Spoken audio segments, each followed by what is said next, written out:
চিঠি আমি মাননীয় হোম মিনিস্টারকে 3 আগস্ট 2024 আমি লিখেছি, ওখানে বিস্তারিত ত্রিপুরায় লোকাল নিউজ পেপার গুলিতে কি কি উঠছে তার বিস্তারিত দিয়ে আমি মাননীয় স্বরাষ্ট্রমন্ত্রীকে আমি লিখেছি।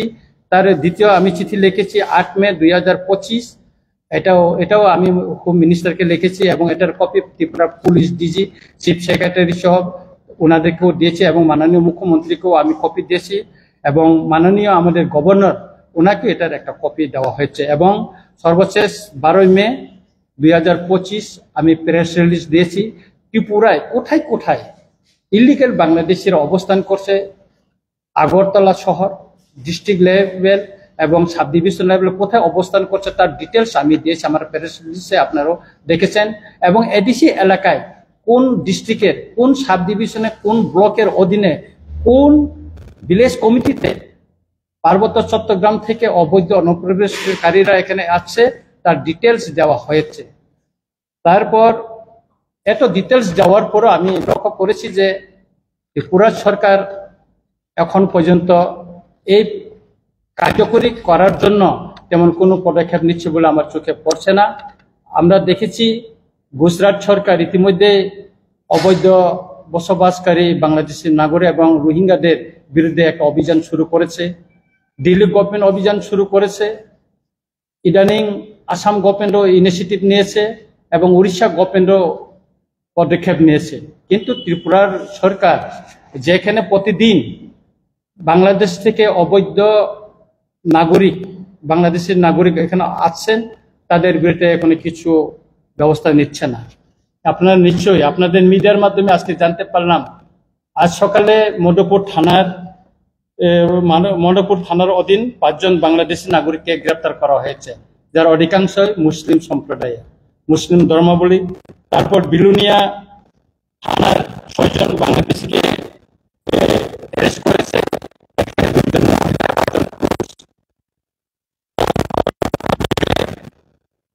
থানায় 6 জনকে আবার অ্যারেস্ট করা হয়েছে, তার অধিকাংশ ধর্মাবলম্বী হলো হিন্দু, তাদেরকে অ্যারেস্ট করা হয়েছে। তার মানে প্রতিদিন ত্রিপুরায় বাংলাদেশ থেকে অনুপ্রবেশ হচ্ছে। যারা ধরা পড়েছে তাদেরকে মিডিয়াতে আছে, পুলিশের হেফাজতে আছে, কিন্তু এর বাইরে আর কতজন ত্রিপুরায় প্রতিদিন যে অনুপ্রবেশ হচ্ছে তার কোনো হিসাব নেই। তাই আমরা মনে করি যে মিনিস্টার অফ হোম অ্যাফেয়ার্স যে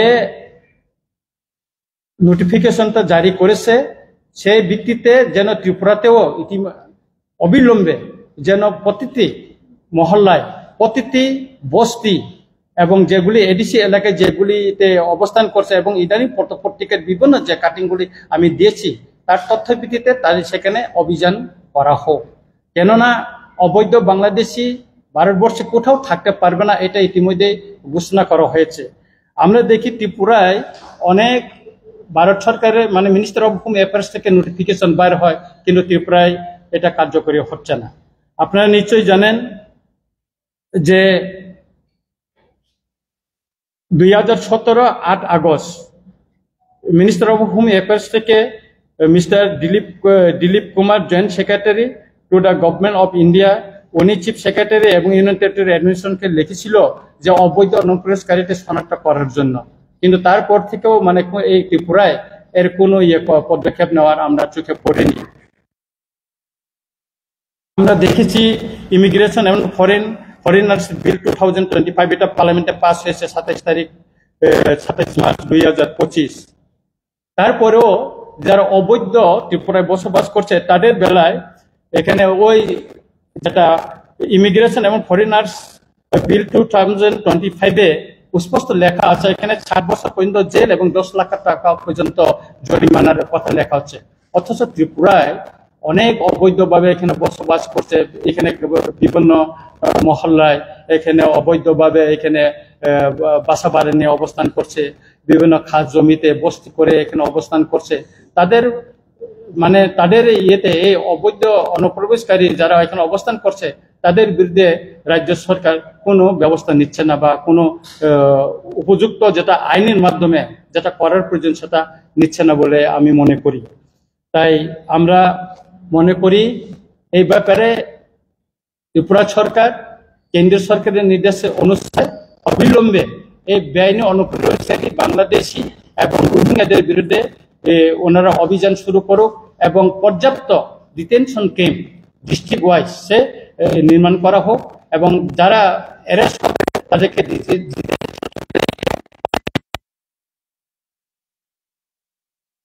তাই আমরা এই ব্যাপারে আগামীকাল থেকে আমরা একটা মাননীয় প্রধানমন্ত্রী এবং স্বরাষ্ট্রমন্ত্রীকে অভিনন্দন জানিয়ে আগামীকাল আমরা সাউথ ত্রিপুরার বিলুনিয়ার বগাপা থেকে আমরা একটা র্যালি শুরু করব এই সরকারকে এটা দ্রুত কার্যকরী করার জন্য।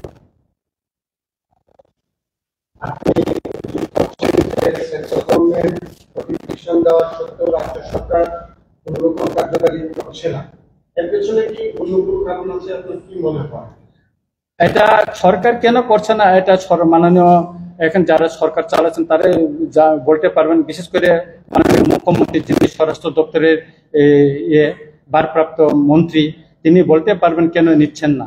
কিন্তু যেখানে দিল্লি গভর্নমেন্ট, যেখানে গুজরাট সরকার, যেখানে আসাম সরকার, যেখানে ঝাড়খণ্ডে, উড়িষ্যায় যেখানে অভিযান চলছে সেখানে প্রতিদিন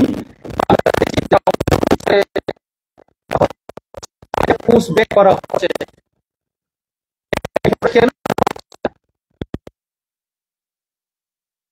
তারপরেও কেন তার প্রেসার করার জন্য আমরা আগামীকাল থেকে আমরা অভিযান আমরা শুরু করবো এবং মনে করি আগামী দিন আমরা সারা ত্রিপুরায় এটা আমরা করবো। বাংলাদেশি যারা আছে তারা অবশ্যই অনুপ্রবেশ করছে নিশ্চয়ই সীমান্তকে, তো সীমান্তরক্ষী বাহিনীদের কাজে গাফিলতি রয়েছে কিনা কি মনে করছেন? আর আমরা অন্যদিকে আরো একটা বিষয় তুলে ধরার চেষ্টা করবো যে ভারতবর্ষে আরক্ষা বাহিনী নিয়োগের ক্ষেত্রে আমরা দেখতে পাচ্ছি অনেকটাই ডিলে রয়েছে, অনেক দিন যাবত বা অনেক বছর যাবত পুরো নিয়োগ হচ্ছে না আরক্ষা বাহিনীতে, এই বিষয়গুলি কিভাবে দেখছেন? যে ত্রিপুরায় যে বিএসএফ যে পাহারা আছে যদি তারা ঠিকভাবে ডিউটি যদি করতো তাহলে আজ সকালের খবর যে বিলুনিয়াতে ধরা পড়ছে, মধুপুর থানাতে ধরা পড়ছে, গতকাল সিদাই থানার ধরা পড়ছে, কিভাবে সম্ভব হলো? তো পত্রিকায় আমি দেখলাম, পত্রিকা আমার কাছে কাটিংও আছে যে বিএসএফ এর মানে সীমান্তরক্ষী বাহিনীর দুর্বলতার কারণে ত্রিপুরায় অনুপ্রবেশ হচ্ছে, বিশেষ করে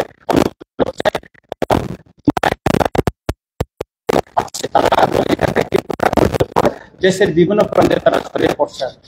আর এই রিক্রুটমেন্ট ব্যাপারটা হচ্ছে একটা গভর্নমেন্ট অফ ইন্ডিয়ার ব্যাপার, এই বিষয়ে তো আমার বলার কিছু নেই, গভর্নমেন্ট অফ ইন্ডিয়া উনি দেখবেন, ওটা তাদের বিষয়।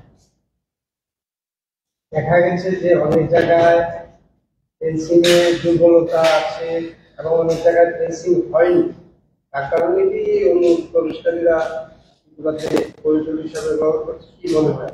না, ফেন্সিং আমি ত্রিপুরায় অনেক জায়গাতে ঘুরছি, বর্ডার কিছুদিন আগে আমার বিধানসভা কেন্দ্রের বেলসারাতে আমি গিয়েছি বর্ডার এলাকায় এবং ওইখানে বিএসএফ ক্যাম্পে আমি তাদের সঙ্গে কথা বলেছি। তো ফেন্সিং এর কোনো সমস্যা নেই, কিছু কিছু এলাকায় এখানে দালাল চক্র আছে বর্ডারে, এবার এই পারেও আছে ও পারেও আছে, তারা ওই দালাল চক্রের মাধ্যমে বিএসএফ এর কিছু লোক আছে তাদের মাধ্যমে তারা এখানে অনুপ্রবেশ করার সুযোগ পাচ্ছে এবং ওই দালাল চক্রের মাধ্যমে তারা এখানে আসতে পারছে ভারতবর্ষে আর কি।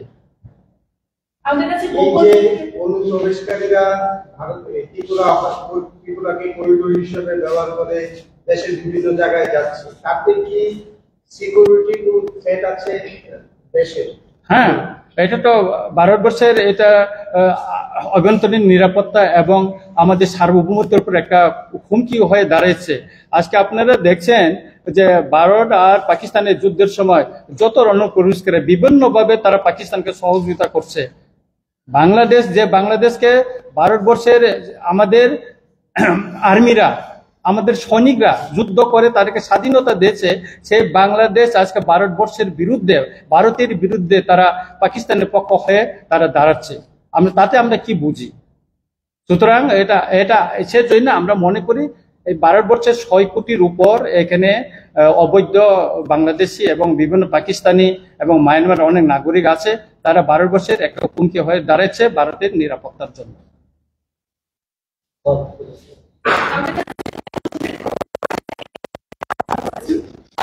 রাজ্যের পুলিশের মদত যোগাচ্ছে, বিষয়টার জন্য কোনো আবেদন থাকবে? হ্যাঁ, এখানে শুধু পুলিশ না, এখানে বিএসএফ বা বিভিন্ন যারা এজেন্সি তারও থাকতে পারে। মাঝে মাঝে তাদের সম্পর্কে আমরা পত্রপত্রিকায় দেখি আছে। সরষের মধ্যে বুথ না থাকলে তো এত সুযোগ পাওয়ার কথা না। যে এখানে রেল স্টেশনে ধরা পড়ছে, এয়ারপোর্টে ধরা পড়ছে, বিএসএফ কেন পারছে না? রেল পুলিশ ধরতে পারছে, ত্রিপুরা পুলিশ কেন ধরতে পারছে না? তবে পুলিশও কোথাও মানে তারাও মানে সাফল্য পাচ্ছে, যেমন চোরাই বাড়িতে তারাও এখানে ধরেছে অনেক জায়গায়। এবং গতকাল যেমন বিলুনিয়া, যেমন মধ্যপুর থানায় ওরাও ধরছে, চেষ্টা করছে। তবে কিছু কিছু গ্যাপ হয়ে আছে এখানে পুলিশ প্রশাসনে। এটা আমি নিশ্চয়ই আমি এটা স্বীকার করি যে দুর্বলতায় কিছু রয়ে গেছে। সেটাকে আমাদের মানে সতর্ক করতে হবে এবং সতর্ক থাকতে হবে আর কি।